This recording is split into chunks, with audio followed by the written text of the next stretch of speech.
Selamat pagi kawan-kawan, selamat kembali melanjutkan mata kuliah psikologi hari ini. Hari ini kita akan membahas soal pengudusan. Sebelumnya kita berdoa. Tuhan Yesus, sebelum kami memulai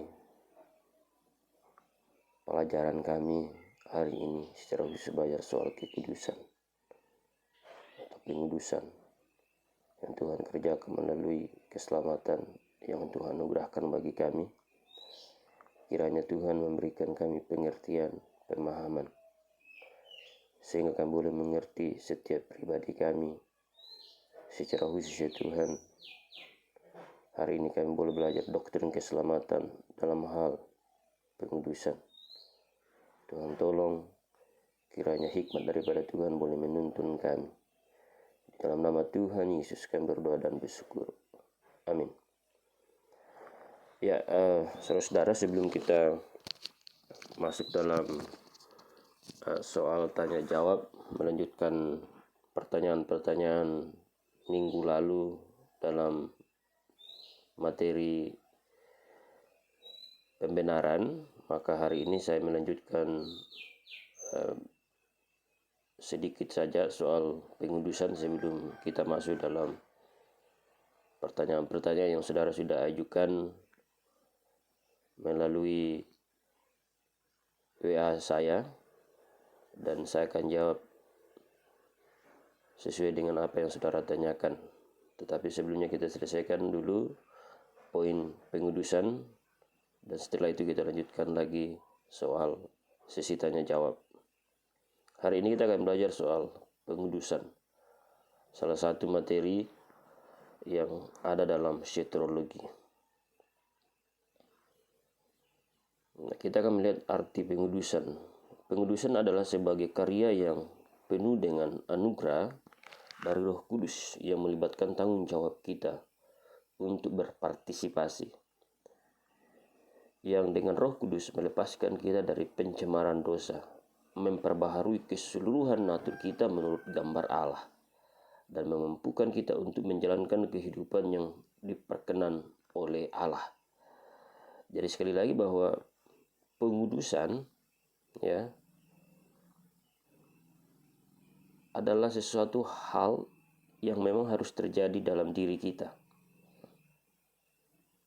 Sehingga minggu lalu saya jelaskan bahwa pembenaran dan pengudusan itu tidak bisa dipisahkan. Tetapi pengudusan tidak bisa berlangsung tanpa ada pembenaran daripada Tuhan. Dan sekali lagi bahwa semua ini adalah pekerjaan daripada Roh Kudus. Tetapi dalam konteks pengudusan kita dilibatkan. Maksudnya apa? Bahwa di dalam menjalani kehidupan kita, betapa pentingnya kita terlibat di dalam pengudusan itu sendiri. Bagaimana kita menghindari hal-hal yang memang bertentangan dengan kehendak Tuhan, dan kita terus melakukan hal-hal yang tidak tercela, yang memuliakan nama Tuhan. Nah, disinilah yang dikatakan tanggung jawab manusia. Bagaimana kita berpartisipasi untuk terus menjaga kehidupan kita untuk hidup di dalam kekudusan Allah. Dan selanjutnya kita akan melihat bahwa kemampuan itu juga tidak terlepas daripada pertolongan Roh Kudus di dalam kehidupan kita. Memang pengudusan melibatkan kita, tetapi bukan berarti kita seolah mengesampingkan tentang peran Roh Kudus. Peranan Roh Kudus dalam diri kita adalah sesuatu hal yang sangat sentral, dan itulah yang akan memampukan kita untuk boleh menjalani kehidupan iman kita dengan terus menjaga kekudusan dan tidak melakukan hal-hal atau dosa yang sudah pasti bertentangan dengan kehendak Allah. Nah, konsep pengudusan di dalam teologi Reform atau Reformed pada umumnya menegaskan bahwa pengudusan berlanjut sepanjang hidup orang percaya. Nah, ini yang saya katakan pengudusan progresif, sama dengan pertobatan sehari-hari. Hal mana berbeda dalam pembenaran yang merupakan tingkat definitif Allah dan hanya terjadi sekali untuk selamanya. Jadi ada perbedaan soal pengudusan definitif dan pengudusan progresif. Nah, pengertian pengudusan progresif adalah karya yang penuh anugerah dari Roh Kudus yang melibatkan tanggung jawab kita untuk berpartisipasi, yang dengan Roh Kudus melepaskan kita dari pencemaran dosa, memperbaharui keseluruhan natur kita menurut gambar Allah, dan memampukan kita untuk menjalankan tugas yang berkenan kepada Allah. Nah, walaupun dalam perjanjian baru sering kita mendeskripsikan atau mendeskripsikan pengudusan progresif, tetapi juga terdapat suatu pengertian di mana para penulis melukiskan pengudusan sebagai suatu tindakan Allah yang definitif yang terjadi pada saat kita percaya kepada Yesus Kristus. Ya.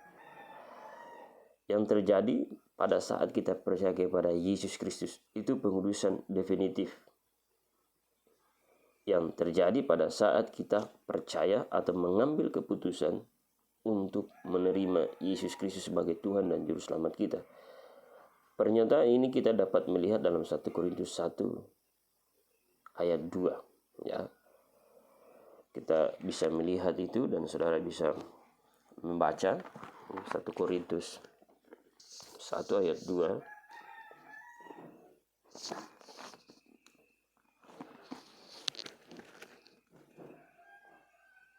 Firman Tuhan berbunyi, sebab aku telah memutuskan untuk tidak mengetahui apa-apa di antara kamu selain Yesus Kristus, yaitu Dia yang disalibkan.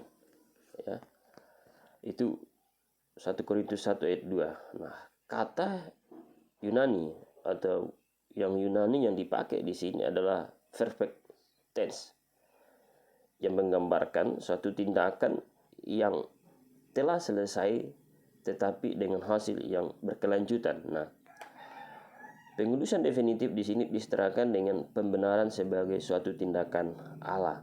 Nah, saya mau ringkas maksudnya apa yang dimaksud dengan pengudusan definitif. Karena pengudusan definitif itu hanya sekali terjadi, tidak berulang-ulang. Yang dimaksud dengan pengudusan definitif dalam diri orang percaya adalah ketika seseorang menerima Kristus, ya, atau ketika seseorang percaya dan menerima Kristus sebagai Tuhan dan Juru Selamat di dalam hidupnya, itu hanya sekali, ya. Dan bagaimana kita dikuduskan, dibenarkan, ya, di situ.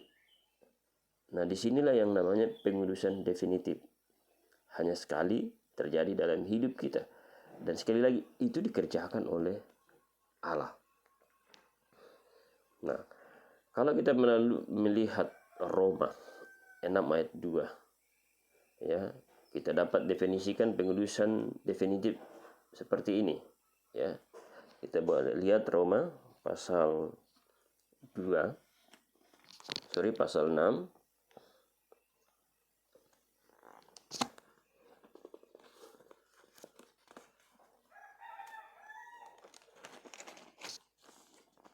ayat 2. Roma pasal 6 ayat 2. Sekali-sekali tidak. Bukankah kita telah mati bagi dosa? Bagaimanakah kita masih dapat hidup di dalamnya? Nah, seseorang yang telah berada di dalam Kristus telah membuat suatu pemutusan hubungan terhadap wilayah di mana ada dosa, atau di mana dosa berkuasa dan tidak dapat lagi ditarik kembali. Sebab jika kita berada di dalam Kristus, manusia lama kita telah disalibkan bersama dengannya, sehingga dosa tidak berkuasa atas diri kita, karena kita sekarang berada di dalam tahta anugerah. Nah, perhatikan sekali lagi di sini. bahwa kalau saudara-saudara sudah merasa sudah hidup di dalam Kristus, ya, sudah menerima Kristus, itu sudah terjadi pengudusan definitif. Nah, kalau ada orang yang mengatakan bahwa saya sudah menerima Kristus, tetapi tidak ada perubahan dalam hidupnya, maka ini bisa dikatakan bahwa itu bukan pertobatan yang sejati. Itu pertobatan yang bisa saja hanya sebatas pengakuan, tetapi sebenarnya tidak ada pertobatan itu terjadi dalam hidupnya. Karena kenapa? Kalau seseorang yang sudah bertobat, dibenarkan dan masuk dalam wilayah pengudusan, maka dengan sendirinya bahwa orang itu sudah meninggalkan kehidupan yang lama dan menjadi manusia baru yang terus memuliakan Kristus dalam hidupnya. Nah, dalam doktrin pengudusan ada 3 tahap yang perlu saudara-saudara perhatikan. Yang pertama, kelahiran kembali. Itu merupakan awal proses pengudusan. Melalui kelahiran kembali terjadi suatu perubahan yang membuat kita menjadi kudus, ya. Itu namanya pengudusan definitif. Sekali lagi, bahwa kelahiran kembali, ya. Ini sudah kita juga belajar materi ini, dan saya berharap saudara-saudara betul-betul memahami apa arti namanya kelahiran kembali. Dan itu awal daripada proses pengudusan dalam diri kita. Nah, pengudusan progresif itu tahap kedua adalah suatu proses yang tidak pernah selesai sebelum berpaling dari tubuh ini, maksudnya tubuh yang ada sekarang. Karena tubuh yang ada sekarang adalah tubuh yang panah, ya. Jadi proses pengudusan itu terus menerus, itu yang namanya progresif. Sebab dosa masih ada dalam hidup orang percaya. Saudara bisa melihat teks-teks Alkitabnya itu, nanti saudara baca, ya. Teks-teks Alkitab menjelaskan tentang hal itu.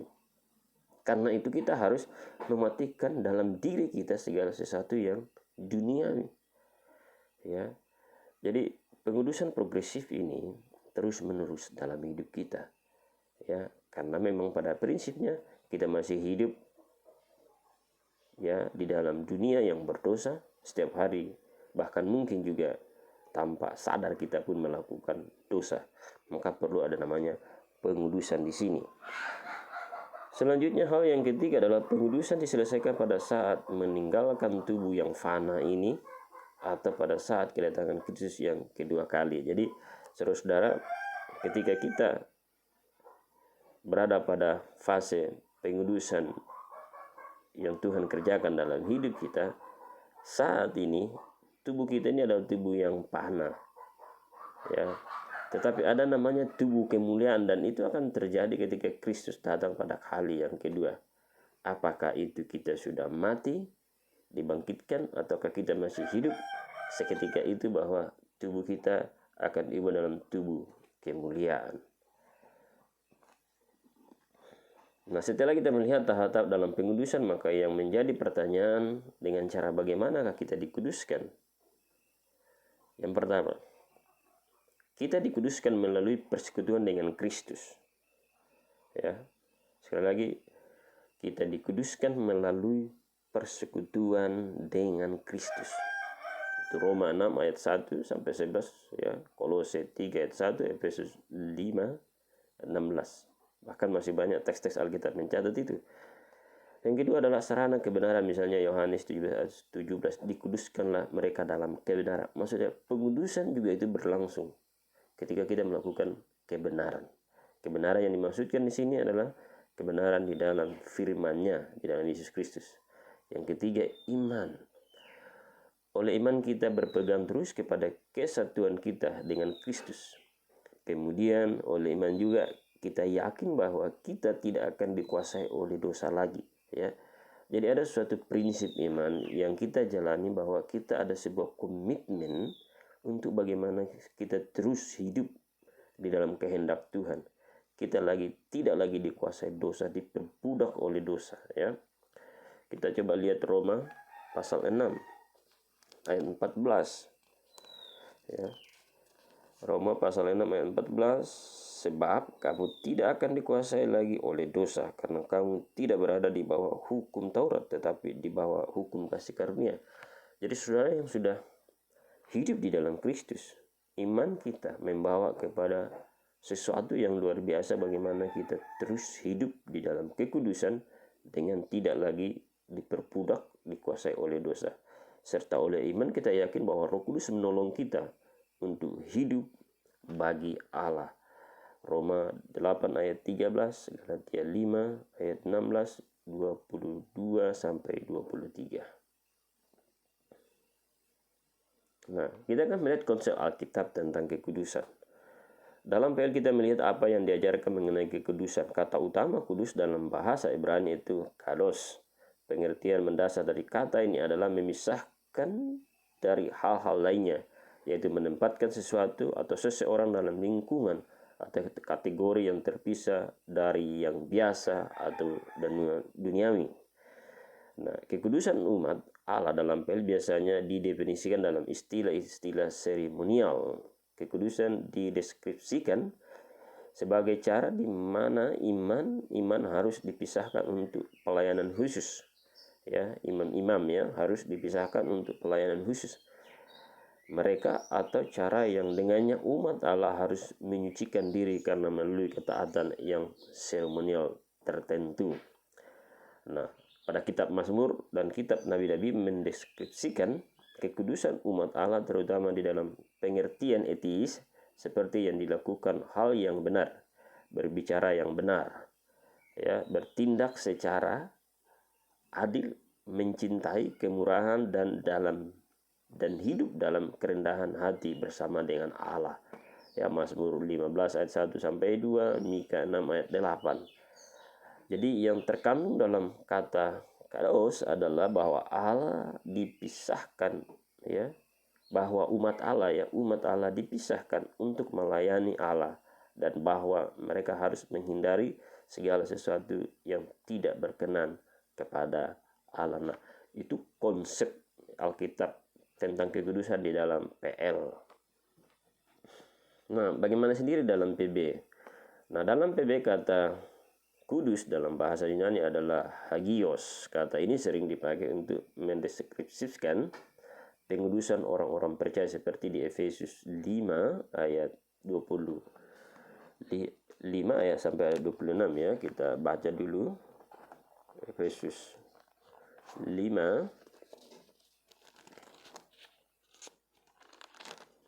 ayat 25 sampai 26. Efesus 5.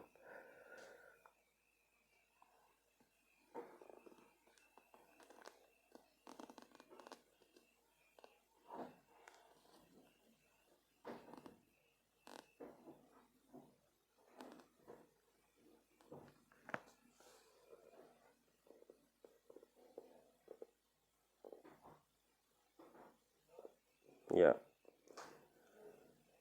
Kita lebih fokus ke ayat 26.